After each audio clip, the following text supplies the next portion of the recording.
Welcome everyone to Module 2. We're off, had a great first week. I really appreciate everybody's interaction and the discussions. Like I've stated before, I'm a discussion guy. I like the interaction and exchange of the discussions and conversing about the topics and the just generalized interaction with students. I really enjoy that.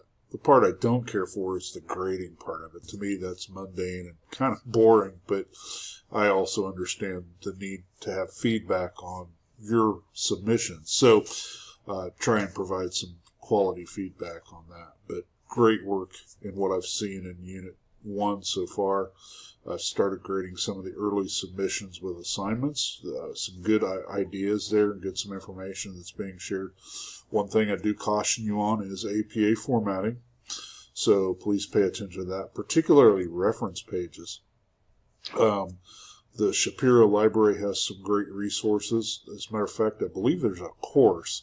It's a free course, takes about 2 hours. And I'm not suggesting that you do that, but if you have a break, it would probably be a good idea. I've taken the class. It's a refresher for me. But I learned a lot of things about APA formatting because it does change periodically. So, but even outside of that, the library has a number of resources to help you be more successful.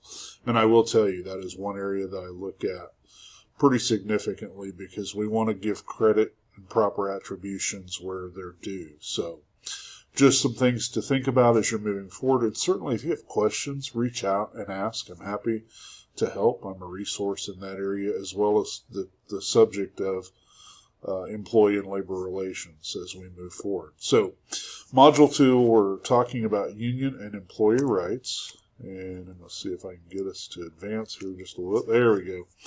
All right. So learning objectives. I'm not going to read these to you, and certainly if you want more information on the learning objectives and how that applies to this week's module activities, there is a section within the course shell that is labeled learning objectives and things like that, and you can read.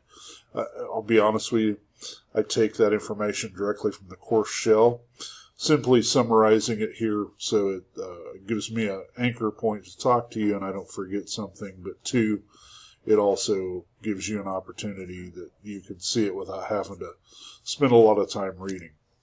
Speaking of reading, required resources for the week, you can see we're going to be in chapters 7 and 9. I would encourage you to look because it talks about specific sections to read out of both of those chapters versus trying to assimilate the entire chapter. That's a lot of reading.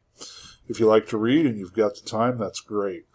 But Chapter 7 works on the negotiating a contract and that process, which is going to be important with the second assignment for this module.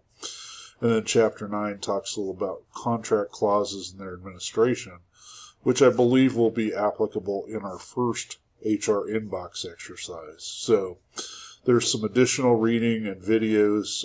What the heck are employee Weingarten rights? And you'll see that. You'll be exposed to those even in non-union environments. So don't think, I've just taken this class because I have to. I'm not ever going to work for a union. I don't need it.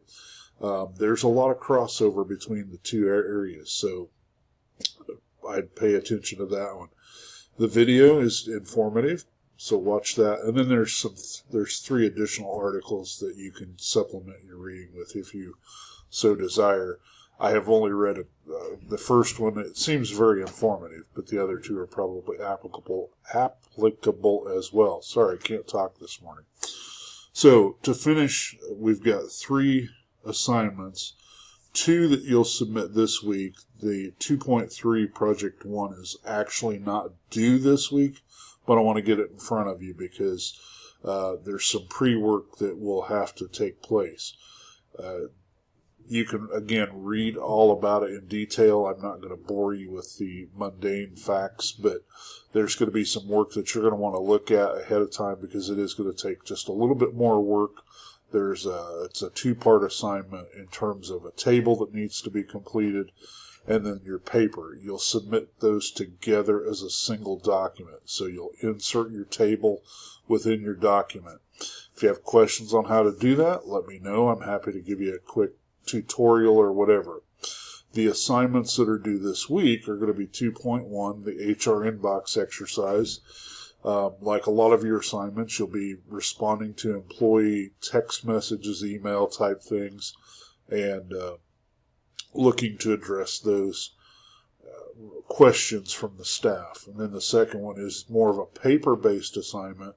It's scenario-based, so you've got a list of items that you're going to choose from. You're going to select 5 and respond to those meeting the criteria that's outlined in the assignment.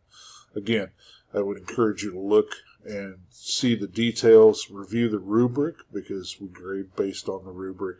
That is a university expectation, so go from there. If you have questions at any time, please feel free to reach out. I'm here as a resource. I'm glad to help. I like interacting with the students, so you are not a burden by doing that. I would have one request, that if you send me a text message, please tell me whom you are.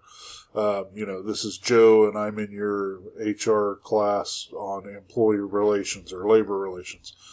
Because then I know, and I'm not spending a ton of time going, who are you? What do you need?